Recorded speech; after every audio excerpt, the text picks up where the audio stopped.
മറ്റു വാർത്തകൾ നോക്കാം. IB ഉദ്യോഗസ്ഥയായിരുന്ന മേഘ മധുവിന്റെ സുഹൃത്ത് സുഗാന്ത് സുരേഷിന് ഒരേ സമയം 3 പ്രണയബന്ധങ്ങൾ ഉണ്ടായിരുന്നുവെന്ന് പോലീസ് നൽകുന്ന വിവരങ്ങൾ. മേഘ ലൈംഗികമായി ദുരുപയോഗം ചെയ്യപ്പെട്ടതിനു ശേഷം തലസ്ഥാനത്തെ സ്വകാര്യ ആശുപത്രിയിൽ ചികിത്സ തേടിയതിന്റെ തെളിവുകളും അന്വേഷണ സംഘത്തിന് ലഭിച്ചു. അതേസമയം മേഘയും സുഗാന്തും തമ്മിൽ നടന്ന സാമ്പത്തിക ഇടപാടുകളുടെ രേഖകൾ ന്യൂസ് 18 കിട്ടി. News 18 exclusive. തിരുവനന്തപുരം രാജ്യാന്തര വിമാനത്താവളത്തിലെ എമിഗ്രേഷൻ വിഭാഗം IB ഉദ്യോഗസ്ഥയായിരുന്ന മേഘ മധു എന്ന 24 വയസ്സുകാരിക്ക് പുറമെ IBയിലെ തന്നെ മറ്റ് 2 വനിതാ ഉദ്യോഗസ്ഥരുമായി കൂടി സുഗാന്ത് സുരേഷിന് വളരെ അടുത്ത ബന്ധമുണ്ടായിരുന്നതായാണ് അന്വേഷണ സംഘത്തിന്റെ കണ്ടെത്തൽ. മേഘ മധു ഉൾപ്പെടെ ഇന്റലിജൻസ് ബ്യൂറോയിലെ 3 വനിതാ ഉദ്യോഗസ്ഥരുമായി ഒരേ സമയം അടുപ്പം സൂക്ഷിച്ചിരുന്ന സുഗാന്ത് സുരേഷ് സാമ്പത്തിക ഇടപാടുകൾ നടത്തിയിരുന്നത് മേഘയുമായി മാത്രമായിട്ടാണെന്നാണ് അന്വേഷണ സംഘത്തിന്റെ കണ്ടെത്തൽ. IB ഉദ്യോഗസ്ഥരും പോലീസും കൊച്ചിയിലെ സുഗാന്തിന്റെ താമസ സ്ഥലത്ത് നടത്തിയ പരിശോധനയിലാണ് ഇയാൾക്ക് മറ്റ് 2 വനിതാ ഉദ്യോഗസ്ഥരുമായുള്ള ബന്ധം വ്യക്തമാക്കുന്ന തെളിവുകൾ ലഭിച്ചത്. 2 തവണ സിവിൽ സർവീസ് പ്രിലിമിനറി പാസ്സായ സുഗാന്ത് മെയിൻ പരീക്ഷയിൽ പരാജയം നേരിട്ടിട്ടും സിവിൽ സർവീസ് മോഹം കൈവിട്ടിട്ടില്ലെന്നതിന് തെളിവായി സുഗാന്ത് സുരേഷ് IAS എന്നെഴുതിയ പേഴ്സണൽ ഡയറി മുറിക്കുള്ളിൽ നിന്ന് കണ്ടെടുത്തു. സിവിൽ സർവീസ് പരീക്ഷയിൽ വിജയിച്ചതിന് ശേഷം മാത്രം വിവാഹം മതിയെന്ന നിലപാടെടുത്ത സുഗാന്തിനെ ഉടൻ വിവാഹം നടത്തണമെന്ന് പറഞ്ഞ് മേഘ നിർബന്ധിച്ചിരുന്നതായും ഇതേ തുടർന്ന് ഇയാൾ യുവതിയുടെ പരുഷമായി പെരുമാറിയിരുന്നതായും ആണ് അന്വേഷണ സംഘത്തിന്റെ കണ്ടെത്തൽ. ലൈംഗികമായി ദുരുപയോഗം ചെയ്യപ്പെട്ടതിന് പിന്നാലെ തലസ്ഥാനത്തെ സ്വകാര്യ ആശുപത്രിയിൽ യുവതി ചികിത്സ തേടിയെന്ന് വ്യക്തമാക്കുന്ന തെളിവുകളും അന്വേഷണ സംഘത്തിന് ലഭിച്ചിട്ടുണ്ട്. അതിനിടെ 2024 ഒക്ടോബറിനും ഡിസംബറിനും ഇടയിൽ മേഘയ്ക്ക് ലഭിച്ചിരുന്ന ശമ്പളം മുഴുവനായും സുഗാന്തിന്റെ ബാങ്ക് അക്കൗണ്ടിലേക്ക് കൈമാറിയതിന്റെ തെളിവുകൾ ന്യൂസ് 18 ലഭിച്ചു. മേഘയ്ക്ക് ദൈനംദിന ചെലവുകൾക്കായി 10,000 രൂപയും 15,000 രൂപയും വീതം സുഗാന്ത് പലപ്പോഴായി അയച്ചതിന്റെ ബാങ്ക് ട്രാൻസാക്ഷൻ രേഖകളും അന്വേഷണ സംഘം വീണ്ടെടുത്തിട്ടുണ്ട്. യുവതി ആത്മഹത്യ ചെയ്യുന്നതിന് തലേദിവസം രാത്രി 9:30ക്കും 11 മണിക്കും ഇടയിൽ എന്തൊരു സ്റ്റുപ്പിഡ് ജന്മമാണ് തന്റേതെന്ന് പറഞ്ഞ് സഹപ്രവർത്തകരുടെ മുന്നിൽ പൊട്ടിക്കരഞ്ഞതായും ഇവർ ആശ്വസിപ്പിക്കാൻ ശ്രമിക്കവേ VIP സന്ദർശനത്തിന്റെ ഭാഗമായി IB ഉദ്യോഗസ്ഥർക്ക് വിമാനത്താവളത്തിന്റെ പല ഭാഗങ്ങളിലേക്ക് കൃത്യനിർവഹണത്തിനായി പോകേണ്ടി വന്നെന്നും പോലീസിന് വിവരം ലഭിച്ചിട്ടുണ്ട്. ലൈംഗിക ചൂഷണത്തിന് വിധേയയായ 24-കാരി വിവാഹത്തിൽ നിന്ന് സുഗാന്ത് സുരേഷ് പിന്മാറിയതോടെയാണ് ജീവനൊടുക്കാൻ തീരുമാനിച്ചതെന്നാണ് അന്വേഷണത്തിലെ കണ്ടെത്തൽ. സെക്കൻഡുകളുടെ മാത്രം ദൈർഘ്യമുള്ള യുവതിയുടെ അവസാന ഫോൺ കോളുകൾ ജീവനൊടുക്കാൻ പോകുന്ന വിവരം കാമുകനെ അറിയിക്കുകയെന്ന ഉദ്ദേശത്തോടെ മാത്രമായിരുന്നെന്നും അന്വേഷണ സംഘം വിലയിരുത്തുന്നു. ഡാൻ കുര്യൻ, ന്യൂസ് 18 തിരുവനന്തപുരം. അതേസമയം മേഘ മധുവിന്റെ ആത്മഹത്യയിൽ ആൺ സുഹൃത്ത് സുഗാന്തിനായി അന്വേഷണം തുടരുകയാണ് പോലീസ്. ലുക്കൌട്ട് സർക്കുലർ ഇയാൾക്കായി പുറത്തിറക്കിയിരിക്കുന്നു. എന്നാൽ നിലവിൽ സുഗാന്തിനെ പ്രതി ചേർത്തിട്ടില്ല. ഡാൻ കുര്യൻ വിവരങ്ങളുമായി. ഡാൻ, സുഗാന്ത് തന്നെയാണ് ഈ ആത്മഹത്യയുടെ ഉത്തരവാദി എന്ന നിലയ്ക്കുള്ള പ്രധാനപ്പെട്ട തെളിവ് കിട്ടിയ സാഹചര്യത്തിൽ ആത്മഹത്യാ പ്രേരണ കുറ്റമടക്കം ചുമത്താവുന്നതേയുള്ളൂ. എന്താണ് പോലീസിന് മുന്നിൽ അതിനുള്ള തടസ്സം? ഇയാൾക്ക് വേണ്ടി ലുക്കൌട്ട് സർക്കുലർ പുറത്തിറക്കി ഇത്ര ദിവസമായിട്ടും അതിൽ ഒരു നടപടിയും ഇയാളെ കണ്ടെത്തുന്നതിൽ ഒരു മുന്നോട്ട് പോകാൻ ഒട്ടും കഴിയാത്തത് എന്തുകൊണ്ടാണ്?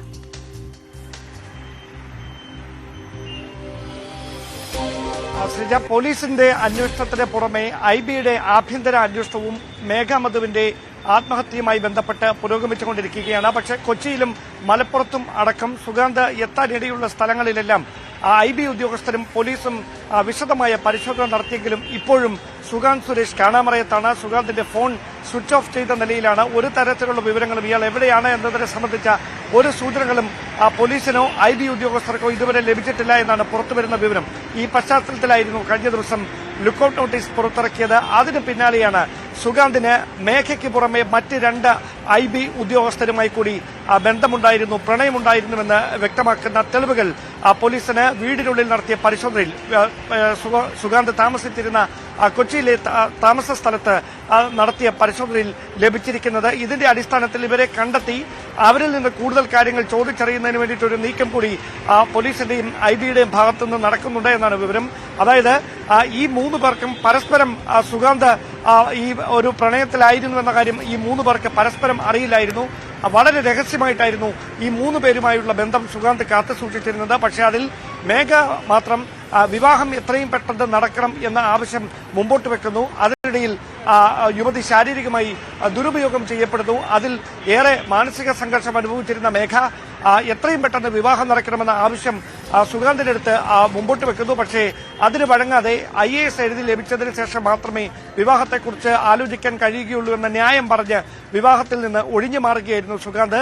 അങ്ങനെയാണ് ഇനി തനിക്ക് മുമ്പിൽ മറ്റൊരു പോംവഴിയില്ല, മാതാപിതാക്കളുടെ അടുത്ത് ഈ കാര്യങ്ങൾ പറയാനാവാത്ത ഒരു സ്ഥിതിയിലാണ് എന്നൊരു ഘട്ടത്തിൽ ആത്മഹത്യ മാത്രമാണ് ഇനിയുള്ള ഏക പോംവഴി എന്ന ഒരു ഉദ്ദേശത്തോടെ മാർച്ച് 24-ാം തീയതി രാവിലെ ചാക്കയ്ക്ക് സമീപം ട്രെയിനിന് മുന്നിൽ ചാടി മേഘ ആത്മഹത്യ ചെയ്തത് എന്നാണ് പോലീസിന്റെയും IBയുടെയും ആഭ്യന്തര അന്വേഷണത്തിലെ കണ്ടെത്തൽ. പ്രധാനപ്പെട്ട കാര്യം, ഈ മരണം ആത്മഹത്യ ചെയ്യുന്നതിന്റെ തൊട്ട് തലേ ദിവസം രാത്രി 9:30-ക്കും 11 മണിക്കും ഇടയിൽ എയർപോർട്ടിലെ IB ഉദ്യോഗസ്ഥരുടെ ലോഞ്ചിൽ വെച്ച് സ്വയം ശപിച്ചുകൊണ്ട് പൊട്ടിക്കരയുകയായിരുന്നു മേഘ. എന്തൊരു സ്റ്റുപ്പിഡ് ജന്മമാണ് എന്റേതെന്ന് പറഞ്ഞ്. എന്താണ് കാര്യമെന്നറിയാതെ ഒപ്പമുണ്ടായിരുന്ന സഹപ്രവർത്തകർ കാര്യങ്ങൾ ചോദിച്ച് മനസ്സിലാക്കാൻ ശ്രമിക്കുന്നതിനിടയിൽ ഒരു VIP വിസിറ്റ് എയർപോർട്ടിൽ ഉണ്ടായി. അതേ തുടർന്ന് IB ഉദ്യോഗസ്ഥർക്ക് വിവിധ ഭാഗങ്ങളിലേക്ക് ഔദ്യോഗിക കൃത്യനിർവഹണത്തിന്റെ ഭാഗമായി പോകേണ്ട ഒരു പശ്ചാത്തലം കൂടിയുണ്ടായി. അങ്ങനെ അവിടെ വെച്ച് മേഘയിൽ നിന്ന് കാര്യങ്ങൾ കൂടുതൽ ചോദിച്ചറിയാൻ കഴിയുമായിരുന്നുവെങ്കിൽ ഒരുപക്ഷെ പിറ്റേ ദിവസം ഇങ്ങനെയൊരു കടുങ്കൈ ചെയ്യാൻ മേഘ തയ്യാറാകില്ലായിരുന്നു എന്നാണ് സഹപ്രവർത്തകർ തന്നെ പോലീസിന് നൽകിയിരിക്കുന്ന മൊഴിയെന്നാണ് വിവരം.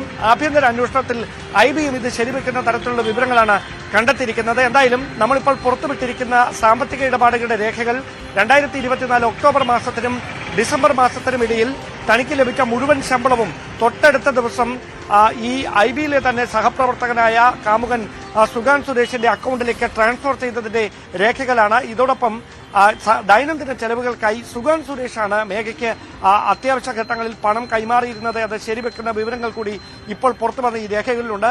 കൂടുതൽ പ്രതിരോധത്തിലാകുകയാണ് സുഗാന്ത് സുരേഷ്. എത്രയും പെട്ടെന്ന് പിടിയിലാകുമെന്ന ഒരു പ്രതീക്ഷയിലാണ് അന്വേഷണ സംഘം വ്യാപകമായ പരിശോധന ഇപ്പോഴും തുടർന്നുകൊണ്ടിരിക്കുന്നത്. ശരി, ഡാൻ കുര്യനാണ് വിശദമായ വിവരങ്ങൾ നൽകിയത്. ഈ മേഘയുടെ മരണത്തിലേക്ക് നയിച്ച കാരണങ്ങൾ എന്തൊക്കെയായിരുന്നു എന്ന് പതിയെ തെളിഞ്ഞ് വരികയാണ്. മറ്റു വാർത്തകൾ നോക്കാം. കോഴിക്കോട് ഷഹബാസ് കൊലക്കേസിൽ ജയിലിൽ കഴിയുന്ന 6 വിദ്യാർത്ഥികളുടെ ജാമ്യാപേക്ഷ ഇന്ന് പരിഗണിക്കും. ജില്ലാ പ്രിൻസിപ്പൽ സെഷൻസ് കോടതിയാണ് ജാമ്യാപേക്ഷകൾ പരിഗണിക്കുന്നത്. കഴിഞ്ഞ ദിവസം ജാമ്യഹർജി പരിഗണിച്ചപ്പോൾ ഷഹബാസിന്റെ കുടുംബം തടസ്സ ഹർജി നൽകിയിരുന്നു. ജുവനൈൽ ജസ്റ്റിസ് ബോർഡ് ജാമ്യഹർജി തള്ളിയതോടെയാണ് പ്രിൻസിപ്പൽ സെഷൻസ് കോടതിയെ ഈ കുട്ടികൾ സമീപിച്ചത്. ഭാസ്കര കാരണവർ വധക്കേസ് പ്രതി ഷെറിന്റെ മോചനം മരവിപ്പിച്ച സർക്കാർ. ബാഹ്യ സമ്മർദ്ദമുണ്ടായി എന്ന ആരോപണത്തെ തുടർന്നാണ് തീരുമാനം. മോചനം തടയണമെന്ന് ഗവർണർക്ക് പരാതി ലഭിച്ചിരുന്നു. ഡാൻ കുര്യൻ വിവരങ്ങളുമായി. ഡാൻ, ഈ കേസ് തന്നെ തുടക്കം മുതൽക്കേ ഷെറിൻ എന്നയാളുടെ ഒരു സാന്നിധ്യം കൊണ്ട് വിവാദത്തിലുള്ള ഒരു കേസാണ്. അത് കഴിഞ്ഞ് ജയിലിലെത്തിയപ്പോഴും ഷെറിൻ എന്നും വിവാദങ്ങളുടെ കൂടെയായിരുന്നു ഉണ്ടായിരുന്നത്. പക്ഷേ സർക്കാർ ഇതൊന്നും അറിഞ്ഞിരുന്നില്ല. സർക്കാർ നല്ല നടപ്പിന് വളരെ പെട്ടെന്ന് ഇളവ് നൽകി പുറത്തേക്ക് വിടാൻ ഒരുങ്ങുമ്പോഴാണ് അത് വാർത്തയാവുന്നതും വിവാദമാവുന്നതും. പക്ഷെ അത് കഴിഞ്ഞും പ്രശ്നങ്ങൾ മാറിയില്ല. ഇപ്പോൾ സർക്കാർ ആ തീരുമാനത്തിൽ നിന്ന് പൂർണ്ണമായും പിന്മാറിക്കഴിഞ്ഞോ?